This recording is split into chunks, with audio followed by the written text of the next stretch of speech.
Hey, this is Johnny Mendez with Buck & Associates, and today I'm going to talk about how you can differentiate your offer from other people's. Let's face it, we're in a huge seller's market. There's not enough inventory. There's too many buyers. So most listings, especially if they're priced right, will get multiple offers, no question about it. So today I'm going to go over what you can do to separate your offer from everyone else's. Now, I recently just actually went through this with a buyer of mine, so I'm speaking from experience. First of all, I'll just tell you the story, and then I'll tell you what we did to get the listing to get the home.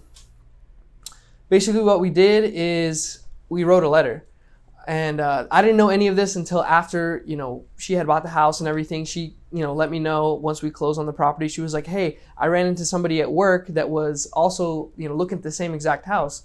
She was like, "Oh, hey, we bought a house. We also bought a house." And then they narrowed it down. They're like, "Where'd you buy your house?" And they're like, "Oh, wait, we put an offer on that house." So like I said, there was 8 offers on that house. And, my client met someone at work who had also put an offer on the house. And they were like, "Oh my God, like, how did you get it?" We had all these escalation clauses and everything. Basically, for those of you that don't know, an escalation clause is, if I put in an offer for a certain amount, but I also put in an escalation clause, that basically just means that if another offer comes in higher than my offer will automatically get escalated to, let's say $1,000 more or whatever. So, they had an escalation clause. We didn't. The only difference is we submitted a letter with our offer. And my client told her work friend that, "Hey, we submitted a letter with our offer," and that's kind of how we got it accepted. And she was like, "What? No way. Like, why didn't we think of that?" And she picked up her phone right away and she texted her agent and was like, "Why didn't we think of that? Why didn't you tell us that?" So it was, kind of nice to hear because, of course, my client came out on top. But really, the point of me saying this is that writing a letter with your offer is really going to put you ahead of everyone. Of course, you can always negotiate a contract. There's so many other ways besides the sales price. You can ask for a home warranty, seller subsidy, negotiate the contingencies, the home inspection, all that type of stuff. But at the end of the day, people still have emotions and heartstrings. If you write a letter and you submit it with your offer, it's going to, put more of a face behind that offer. It's not just, "Oh, here's what we're offering you, this and that." On top of that, on top of all this, so keep in mind, we beat 7 other offers, 8 total. They picked ours because of our letter. But on top of that, they had another individual that came into the open house. So this house lasted on the market for probably about 7 days or so.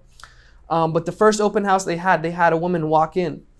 The sellers were there at the house. The woman walked in, just barged past the seller and was just like, whatever, just super rude, super rude. And she ended up offering $80,000 over list price, and they didn't pick her offer.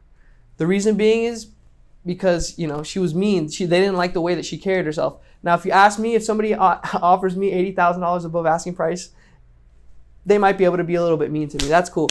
But point is, there's another way besides just the numbers, the contracts and everything. Just write that letter. Submit a letter with your offer. And really, like I said, it puts a person behind it. Puts a story behind it. And it really can help you a lot more than, you might think. So next time you're putting in an offer or, hopefully it's with me, maybe it's with another agent. Remember, writing a letter can really, do you wonders and can help you beat 7 other offers, which is, insane if you think about it. It was a beautiful home. But yeah, so if you have any questions or anything about real estate or anything, any other, this is just one of the techniques I tell my clients to use to, just stand outside of the box. If you have any other questions about other techniques that you could use to maybe get your offer accepted or stand outside of the box, just feel free to let me know. Give me a call, DM me. Thanks so much.